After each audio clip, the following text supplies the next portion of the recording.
嗱，咁假期嘅時候咧，我哋都希望咧就係有多啲人工啦，尤其是係農曆年嘅話，若果我哋年初一要返工，咁會唔會有雙糧嘅咧？咁正式喺呢個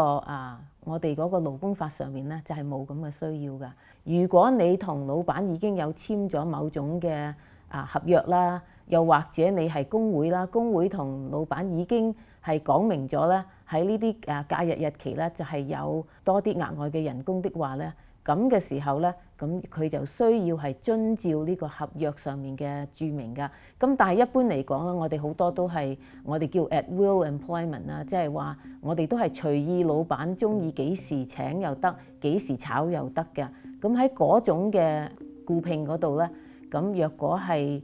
假日的話咧，咁唔止係聖誕節啊、新年啊，仲有其他嘅日子嘅話咧，咁如果你係需要返工，或者你嘅返工方式係僱主叫你嘅，即係每個禮拜你係冇固定日期嘅，咁好多時我哋都會有啲人士係尤其是喺商店啦，咁佢話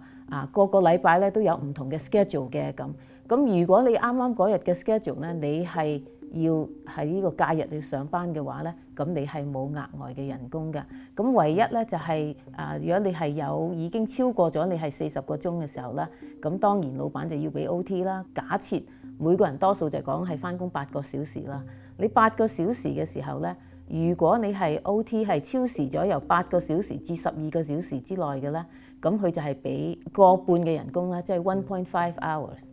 咁但係如果係已經超過咗12個鐘頭嘅時候咧，咁佢先至要俾呢個雙糧俾你㗎。咁所以要睇你個時間係做幾長啦。